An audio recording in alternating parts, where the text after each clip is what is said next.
Good evening and welcome to my channel.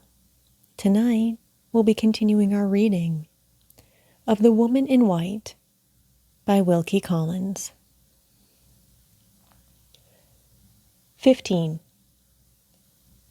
As we walked round to the front of the house, a fly from the railway approached us along the drive.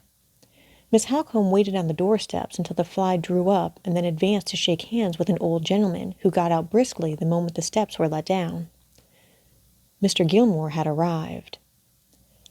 I looked at him when we were introduced to each other with an interest and a curiosity which I could hardly conceal.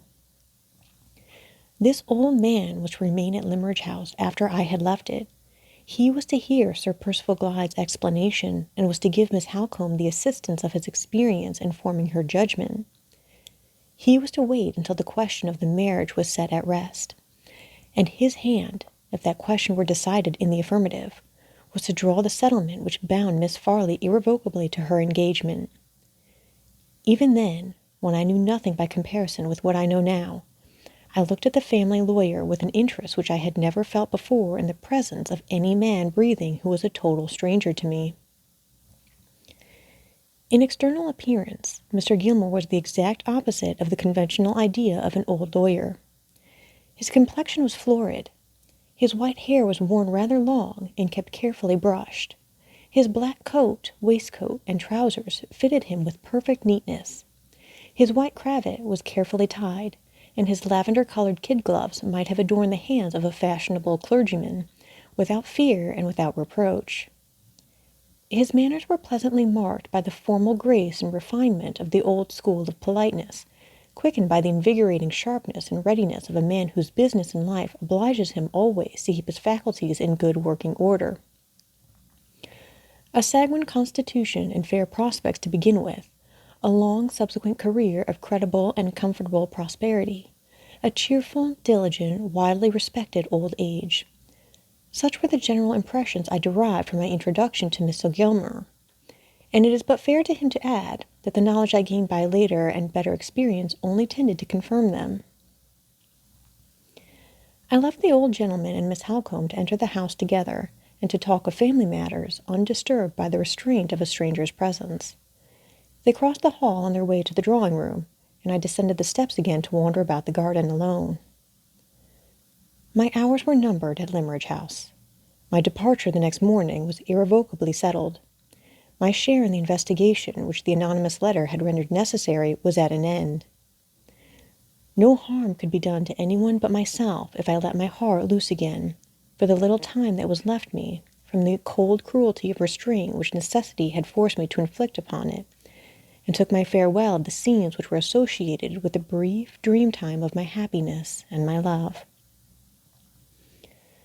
I turned instinctively to the walk beneath my study window, where I had seen her the evening before with her little dog, and followed the path which her dear feet had trodden so often, till I came to the wicket gate that led into her rose garden. The winter bareness spread drearily over it now. The flowers that she had taught me to distinguish by their names, the flowers that I had taught her to paint from, were gone, and the tiny white paths that led between the beds were damp and green already. I went on to the avenue of trees, where we had breathed together the warm fragrance of August evenings, where we had admired together the myriad combinations of shade and sunlight that dappled the ground at our feet. The leaves fell about me from the groaning branches, and the earthy decay in the atmosphere chilled me to the bones. A little farther on, and I was out of the grounds, and following the lane that wound gently upward to the nearest hills. The old felled tree by the wayside, on which we had sat to rest, was sodden with rain, and the tuft of ferns and grasses which I had drawn for her, nestling under the rough stone wall in front of us, had turned to a pool of water, stagnating round an island of draggled weeds. I gained the summit of the hill, and looked at the view which we had so often admired in the happier time. It was cold and barren. It was no longer the view that I remembered. The sunshine of her presence was far from me. The charm of her voice no longer murmured in my ear. She had talked to me on the spot from which I now looked down, of her father, who was her last surviving parent. had told me how fond of each other they had been, and how sadly she missed him still when she entered certain rooms in the house, and when she took up forgotten occupations and amusements with which he had been associated. Was the view that I had seen while listening to those words the view that I saw now, standing on the hilltop by myself? I turned and left it. I wound my way back again over the moor, around the sandhills down to the beach. There was the white rage of the surf and the multitudinous glory of the leaping waves. But where was the place on which she had once drawn idle figures with her parasol in the sand? The place where we had sat together, while she talked to me about myself and my home, while she asked me a woman's minutely observant questions about my mother and my sister, and innocently wondered whether I should ever leave my lonely chambers and have a wife and a house of my own. Wind and wave had long since smoothed out the trace of her which she had left in those marks on the sand. I looked over the wide monotony of the seaside prospect, and the place in which we two had idled away the sunny hours was as lost to me as if I had never known it, as strange to me as if I had stood already on a foreign shore. The empty silence of the beach struck cold to my heart. I returned to the house and the garden, where traces were left to speak of her at every turn. On the West Terrace walk I met Mr. Gilmore. He was evidently in search of me, for he quickened his pace when we caught sight of each other. The state of my spirits little fitted me for the society of a stranger, but the meeting was inevitable, and I resigned myself to make the best of it. "You are the very person I wanted to see," said the old gentleman. "I had 2 words to say to you, my dear sir, and if you have no objections, I will avail myself of the present opportunity. To put it plainly, Miss Halcombe and I have been talking over family affairs which are the cause of my being here, and in the course of our conversation she was naturally led to tell me of this unpleasant matter connected with the anonymous letter, and of the share which you have most credibly and properly taken in the proceedings so far. That share, I quite understand, gives you an interest which you might not otherwise have felt in knowing that the future management of the investigation which you have begun will be placed in safe hands. My dear sir, make yourself quite easy on that point. It will be placed in my hands. You are in every way, Mr. Gilmore, much fitter to advise and to act in the matter than I am. Is it an indiscretion on my part to ask if you have decided yet on a course of proceeding?" "So far as it is possible to decide, Mr. Hartright, I have decided. I mean to send a copy of the letter, accompanied by a statement of the circumstances, to Sir Percival Glyde's solicitor in London, with whom I have some acquaintance. The letter itself I shall keep here to show to Sir Percival as soon as he arrives. The tracing of the 2 women I have already provided for by sending one of Mr. Farley's servants, a confidential person, to the station to make inquiries. The man has his money and his directions, and he will follow the women in the event of his finding any clue. This is all that can be done until Sir Percival comes on Monday. I have no doubt myself that every explanation which can be expected from a gentleman and a man of honor he will readily give. Sir Percival stands very high, sir, an eminent position, a reputation above suspicion. I feel quite easy about results. Quite easy, I am rejoiced to assure you. Things of this sort happen constantly in my experience. Anonymous letters, unfortunate woman, sad state of society. I don't deny that there are peculiar complications in this case, but the case itself is most unhappily common. I am afraid, Mr. Gilmore, I have this misfortune to differ from you in the view I take of the case." "Just so, my dear sir, just so. I am an old man, and I take the practical view. You are a young man, and you take the romantic view. Let us not dispute about our views. I live professionally in an atmosphere of disputation, Mr. Hartright, and I am only too glad to escape from it, as I am escaping here. We will wait for events. Yes, we will wait for events. Charming place this. Good shooting? Probably not. None of Mr. Farley's land is preserved, I think. Charming place, though, and delightful people. You draw and paint, I hear, Mr. Hartright? Enviable accomplishment. What style?" We dropped into general conversation, or rather, Mr. Gilmore talked and I listened. My attention was far from him, and from the topics on which he discoursed so fluently. The solitary walk of the last 2 hours had wrought its effect on me. It had set the idea in my mind of hastening my departure from Limmeridge House. Why should I prolong the hard trial of saying farewell by one unnecessary minute? What further service was required of me by any one? There was no useful purpose to be served by my stay in Cumberland. There was no restriction of time in the permission to leave which my employer had granted to me. Why not end it there and then? I determined to end it. There were some hours of daylight still left. There was no reason why my journey back to London should not begin on that afternoon. I made the first civil excuse that occurred to me for leaving Mr. Gilmore, and returned at once to the house. On my way up to my own room, I met Miss Halcombe on the stairs. She saw, by the hurry of my movements and the change in my manner, that I had some new purpose in view, and asked what had happened. I told her the reasons which induced me to think of hastening my departure, exactly as I have told them here. "No, no," she said earnestly and kindly. "Leave us like a friend. Break bread with us once more. Stay here and dine. Stay here and help us to spend our last evening with you as happily as like our first evening as we can. It is my invitation, Mrs. Vessey's invitation." She hesitated a little and then added, "Laura's invitation as well." I promised to remain. God knows I had no wish to leave even the shadow of a sorrowful impression with any one of them. My own room was the best place for me till the dinner bell rang. I waited there till it was time to go downstairs. I had not spoken to Miss Farley. I had not even seen her all that day. The first meeting with her when I entered the drawing-room was a hard trial to her self-control and to mine. She, too, had done her best to make our last evening renew the golden bygone time, the time that could never come again. She had put on the dress which I used to admire more than any other that she possessed, a dark blue silk, trimmed quaintly and prettily with old-fashioned lace. She came forward to meet me with her former readiness. She gave me her hand with the frank, innocent goodwill of happier days. The cold fingers that trembled round mine, the pale cheeks with the bright red spot burning in the midst of them, the faint smile that struggled to live on her lips and died away from them while I looked at it, told me at what sacrifice of herself her outward composure was maintained.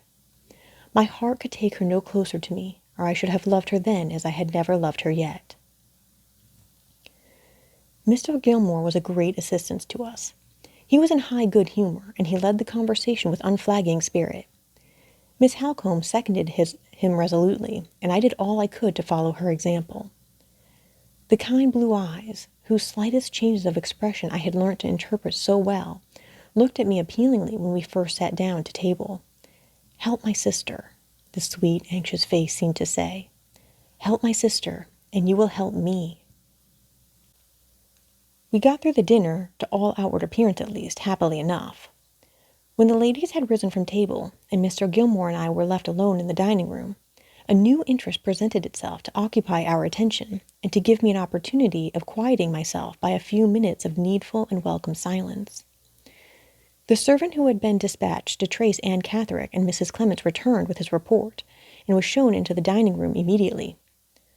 "Well," said Mr. Gilmore, "what have you found out?" "I have found out, sir," answered the man, "that both the women took tickets at our station here for Carlisle." "You went to Carlisle, of course, when you heard that?" "I did, sir, but I am sorry to say I could find no further trace of them." "You inquired at the railway?" "Yes, sir." "And at the different inns?" "Yes, sir." "And you left the statement I wrote for you at the police station?" "I did, sir." "Well, my friend, you have done all you could, and I have done all I could, and there the matter must rest till further notice. We have played our trump cards, Mr. Hartright," continued the old gentleman when the servant had withdrawn. "For the present, at least, the women have outmaneuvered us, and our only resource now is to wait till Sir Percival Glyde comes here on Monday next. Won't you fill your glass again? Good bottle of port, that. Sound, substantial old wine. I've got better in my own cellar, though." We returned to the drawing-room, the room in which the happiest evenings of my life had been passed, the room which, after this last night, I was never to see again. Its aspect was altered since the days had shortened and the weather had grown cold. The glass doors on the terrace side were closed and hidden by thick curtains. Instead of the soft twilight obscurity in which we used to sit, the bright, radiant glow of lamplight now dazzled my eyes. All was changed. Indoors and out, all was changed. Miss Halcombe and Mr. Gilmore sat down together at the card table. Mrs. Vesey took her customary chair. There was no restraint on the disposal of their evening, and I felt the restraint on the disposal of mine all the more painfully from observing it. I saw Miss Farley lingering near the music-stand. The time had been when I might have joined her there. I waited, irresolutely. I knew neither where to go nor what to do next. She cast one quick glance at me, took a piece of music suddenly from the stand, and came towards me of her own accord. "Shall I play some of those little melodies of Mozart's which you used to like so much?" she asked, opening the music nervously and looking down at it while she spoke. Before I could thank her, she hastened to the piano. The chair near it, which I had always been accustomed to occupy, stood empty. She struck a few chords, then glanced round at me, then looked back again at her music. "Won't you take your old place?" she said, speaking very abruptly and in very low tones. "I may take it on the last night," I answered. She did not reply. She kept her attention riveted on the music which she knew by memory, which she had played over and over again in former times without the book. I only knew that she had heard me. I only knew that she was aware of my being close to her, by seeing the red spot on the cheek that was nearest to me fade out, and the face grow pale all over. "I'm very sorry you are going," she said, her voice almost sinking to a whisper, her eyes looking more and more intently at the music, her fingers flying over the keys of the piano with a strange feverish energy which I had never noticed in her before. "I shall remember those kind words, Miss Farley, long after tomorrow has come and gone." The paleness grew whiter on her face, and she turned it farther away from me. "Don't speak of tomorrow," she said.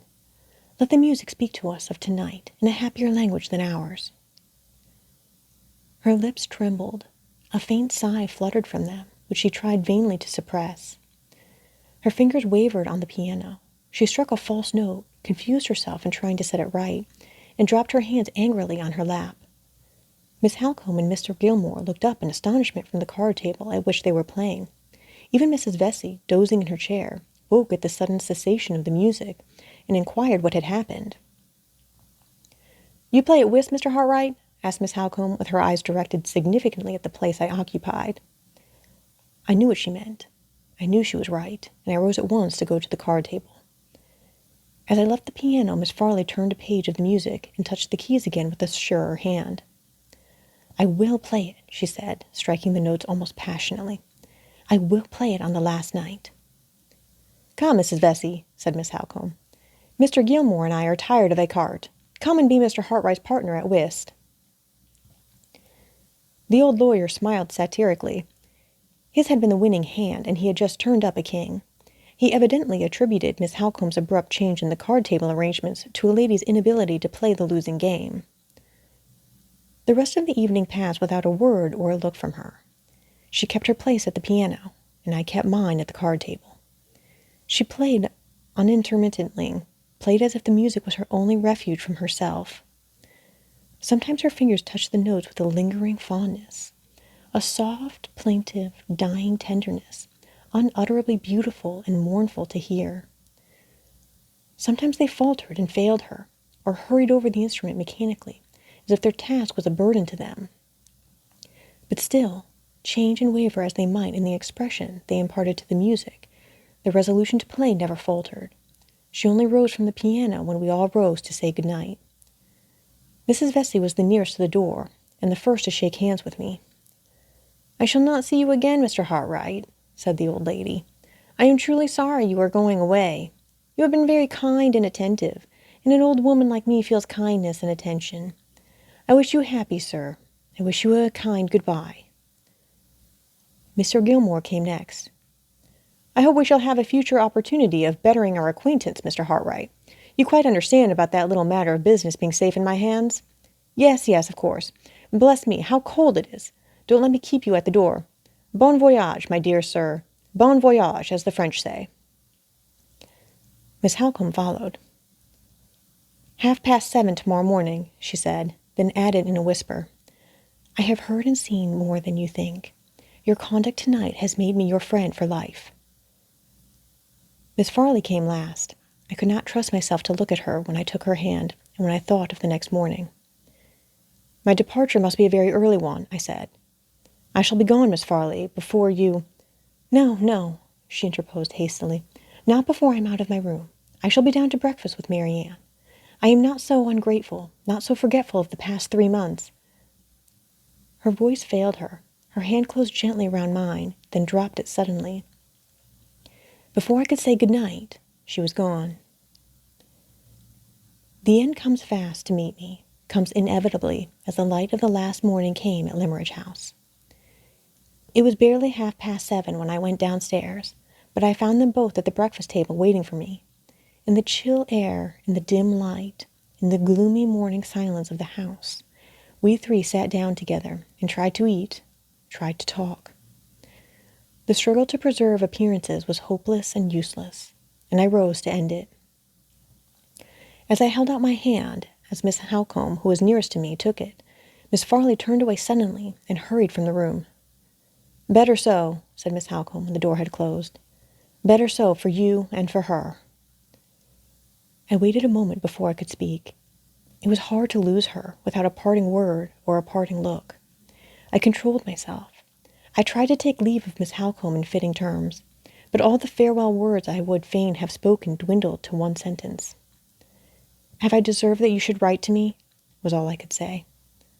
"You have nobly deserved everything that I can do for you, as long as we both live. Whatever the end is, you shall know it. And if I can ever be of help again, at any future time, long after the memory of my presumption and my folly is forgotten—" I could add no more. My voice faltered. My eyes moistened in spite of me. She caught me by both hands. She pressed them with the strong, steady grasp of a man. Her dark eyes glittered. Her brown complexion flushed deep. The force and energy of her face glowed and grew beautiful with the pure inner light of her generosity and her pity. "I will trust you. If ever the time comes, I will trust you as my friend and her friend, as my brother and her brother." She stopped, drew me nearer to her, the fearless, noble creature, touched my forehead, sister-like, with her lips, and called me by my Christian name. "God bless you, Walter," she said. "Wait here alone and compose yourself. I had better not stay for both our sakes. I had better see you go from the balcony upstairs." She left the room. I turned away towards the window, where nothing faced me but the lonely autumn landscape. I turned away to master myself, before I too left the room in my turn, and left it forever. A minute passed. It could hardly have been more, when I heard the door open again softly, and the rustling of a woman's dress on the carpet moved towards me. My heart beat violently as I turned round. Miss Farley was approaching me from the farther end of the room. She stopped and hesitated when our eyes met, and when she saw that we were alone. Then, with that courage which women lose so often in the small emergency, and so seldom in the great, she came on nearer to me, strangely pale and strangely quiet, drawing one hand after her along the table by which she walked, and holding something at her side in the other, which was hidden by the folds of her dress. "I only went into the drawing-room," she said, "to look for this. It may remind you of your visit here, and of the friends you leave behind you. You told me I had improved very much when I did it, and I thought you might like—" She turned her head away and offered me a little sketch, drawn throughout by her own pencil, of the summer house in which we had first met. The paper trembled in her hand as she held it out to me, trembled in mine as I took it from her. I was afraid to say what I felt. I only answered, "It shall never leave me. All my life long it shall be the treasure that I prize most. I am very grateful for it, very grateful to you, for not letting me go away without bidding you good-bye." "Oh," she said innocently, "how could I let you go after we have passed so many happy days together?" "Those days may never return, Miss Farley. My way of life and yours are very far apart. But if a time should come when the devotion of my whole heart and soul and strength will give you a moment's happiness, or spare you a moment's sorrow, will you try to remember the poor drawing-master who has taught you? Miss Halcombe has promised to trust me. Will you promise too?" The farewell sadness in the kind blue eyes shone dimly through her gathering tears. "I promise it," she said in broken tones. "Oh, don't look at me like that. I promise it with all my heart." I ventured a little nearer to her and held out my hand. "You have many friends who love you, Miss Farley. Your happy future is the dear object of many hopes. May I say at parting that it is the dear object of my hopes too?" The tears flowed fast down her cheeks. She rested one trembling hand on the table to steady herself while she gave me the other. I took it in mine. I held it fast. My head drooped over it. My tears fell on it. My lips pressed it. Not in love. Oh, not in love. At that last moment, but in the agony and the self-abandonment of despair. "For God's sake, leave me," she said faintly. The confession of her heart's secret burst from her in those pleading words. I had no right to hear them, no right to answer them. They were the words that banished me, in the name of her sacred weakness, from the room. It was all over. I dropped her hand. I said no more. The blinding tears shut her out from my eyes, and I dashed them away to look at her for the last time. One look as she sank into a chair, as her arms fell on the table, as her fair head dropped on them wearily. One farewell look, and the door had closed upon her. The great gulf of separation had opened between us. The image of Laura Farley was a memory of the past already. The end of Hartwright's narrative. Thus ends Chapter 15 of The Woman in White by Wilkie Collins.